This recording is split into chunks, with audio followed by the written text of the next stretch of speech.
Hello, I'm the Eternal Newbie. The extra L is for leader, as in when one player decides they are the leader of the party with no input from the rest of the group, they are usually going to ruin the good time that should be had by all. But that's just one of the stories today because we have two. In the first, the DM seems to have it out for one of the players and doesn't have a problem taking it out in game. The second story features a main character who does main character stuff and a DM who could care less about the fact it's hurting the game. Not a very good combination. Let's get to it. The time, 1998. The campaign, a 2nd edition AD&D Planescapes game. The place, a college campus, with some undergrad college students, and me in my first long-term D&D game, i.e. not a one-shot or a short miniseries. My character was a cleric of Thoth, the Egyptian god of knowledge, from Morharland in Forgotten Realms. It was a Planescapes game, so the game was a big blend of characters from around the D&D multiverse. Throughout the game, the DM seemed to constantly do unfair and abusive things to me, acting like they were perfectly normal. For extra context, the DM was my roommate, and I thought we were best friends. In one plot arc, we wind up on some remote, material plane world with no gods. The only divine casters were a small number of reclusive druids, and most casters were wizards. This was 2E, so sorcerers and warlocks didn't exist yet.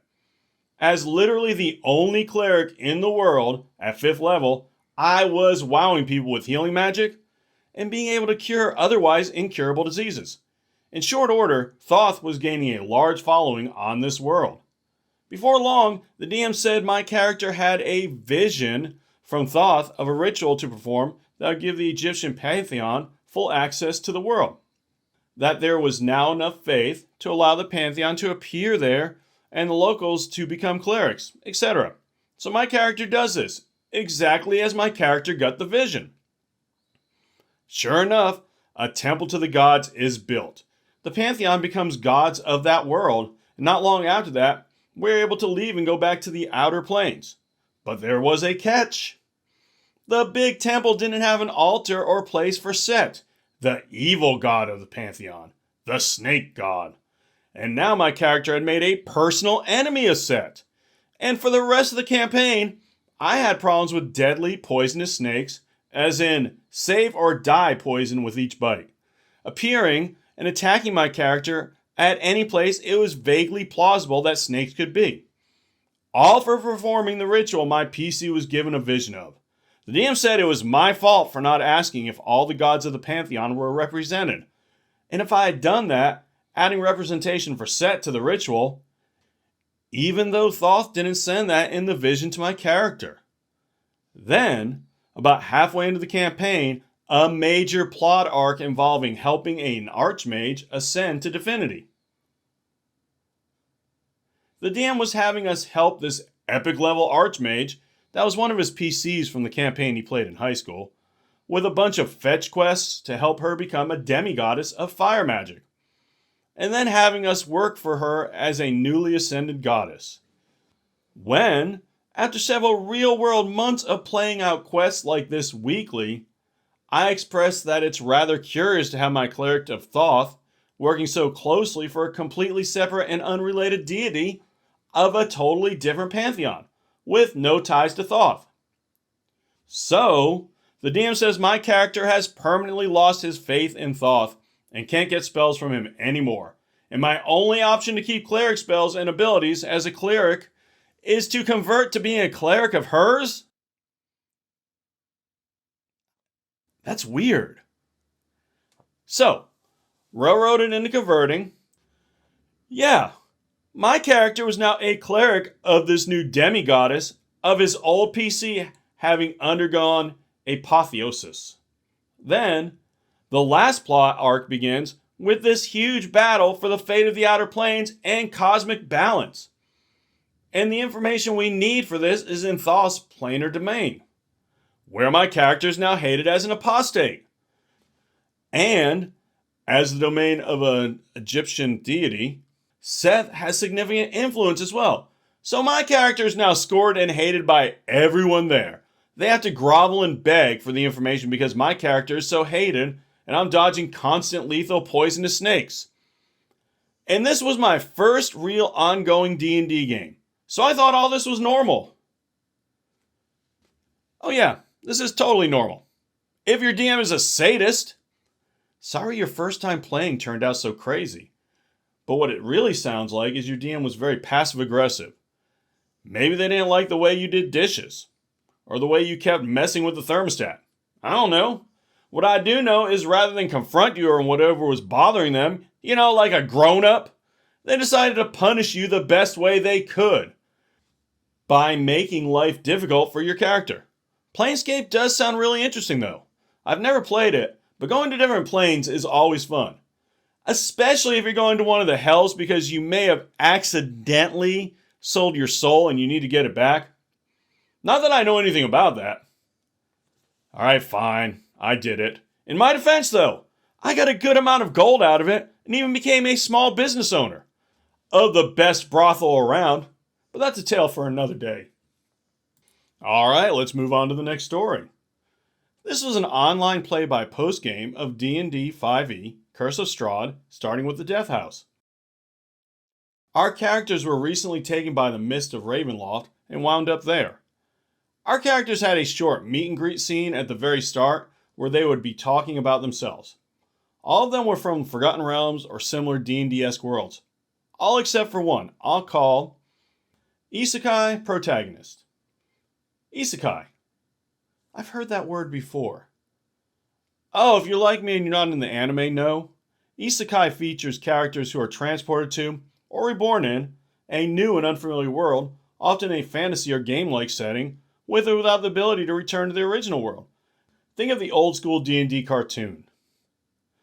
His character backstory was that he was from the real world, and about to be hit by a truck, but right before the impact, he was engulfed by the mist of Ravenhold, and wound up here. That was all he had to say about it. The character was wearing a black sweatshirt with a hoodie, and said sweatshirt supposedly had a picture of some anime character on it, don't remember which one. In character, he kept dropping casual references to various anime or movies, or basically anything pop culture related. The character was also a rogue dual-wearing Wakasashi. Yeah, I probably butchered that. Using stats for short swords, I'd assume. The game was described to be a regular Curse of Strahd 5e game, but the DM somehow approved this character. Well, whatever. I tried to roll with it, even after it became clear just what this character is, and hoped isekai protagonist wouldn't be too annoying. The other players seemed to adopt a similar approach. Well, isekai protagonist designates himself as the party leader, and we set off along the road. Eventually, we come across a dead body of a man, and isekai protagonist immediately starts looting the corpse. Cleric expresses some discomfort with this, but doesn't stop isekai protagonist from doing it, and then proposes the idea that we should bury the dead body afterwards, as it could gain us the favor of his god. Isekai protagonist immediately starts mocking the cleric, ranting about how gods are stupid and only morons worship them, and demands we move on. The rest of our characters knew that offending the gods is a bad idea, and tell isekai protagonist just that. That only makes him double down and insult the rest of us too.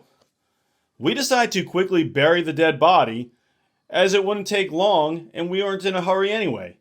So why not indulge the cleric's request? The isekai protagonist gets even more angry, throws some more insults at us, and then storms off.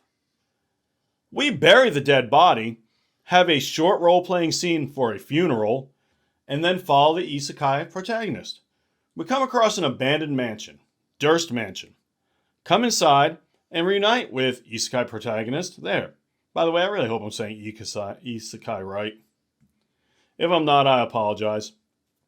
Isekai protagonist wanted us to apologize, ironic, for being mean to him. We don't, and he runs off upstairs in a huff. We eventually went upstairs as well and decided to check out one of the rooms there, which was the music room. The musical instruments there start playing and Fighter fails to save, which means he was forced to dance uncontrollably. While the rest of us are ambushed by enemies and it seems like it will be a tough battle. Isekai protagonist shows up, but doesn't help us. Instead, he just describes his character standing in the doorway, watching the show, and making fun of us during the battle. None of the enemies attack him. One of us goes down, but we eventually manage to prevail even without isekai protagonist's help. Afterwards, there's an in-character argument with isekai protagonist that eventually found its way into the out-of-game chat. Essentially, we tried to get him to be more of a team player and said that he should have helped us with that battle. Isekai protagonist keeps insisting that it's our fault for mistreating his character, and eventually starts ranting about how horrible we are to his character. The whole time, the DM seems to ignore out-of-character chat, so I message him and ask him if he could talk to isekai protagonist about his behavior, since our efforts are seemingly in vain. The DM replies that it's not his problem. I don't feel like dealing with this any further, especially if this was going to be the DM's attitude going forward, so I just decided to leave the game. No idea if the game continued afterwards.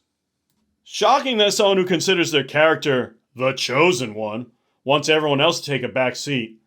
It was really nice of isekai protagonist to make such an unlikable character. That way everyone had a legit reason to hate isekai protagonist. Oh, and I've said isekai protagonist enough times, and probably poorly, so I'm just going to call him that guy from here on out. That guy seems to think the story revolves around him, and everyone else is just there to witness his greatness. More like window dressing. When the other characters don't go along with what he wants, that's mistreating his character. I've met players like him before. He can't be bargained with. He can't be reasoned with. He doesn't feel pity, or remorse, or fear, and he absolutely will not stop, ever, until the DM stops him. Which in this case, wasn't going to happen. Hell, the DM was basically encouraging him by not having the enemies attack him. Mr. Not his problem, isn't going to have a game left after this guy gets done with it. I wonder if they knew each other prior to the game. In any case, OP was smart to get the hell out of Dodge because it was not going to get better. I don't get why so many players want to make this my story instead of our story. But I guess if they didn't, it wouldn't be so easy for me to find stories to tell you. But enough from me. What do you think? Have you ever met a player like this? Or a DM like in the previous story? Hey, we should get those two together. I'd pay to see that game. Let me know with a comment. Likes and subs are always appreciated around these parts.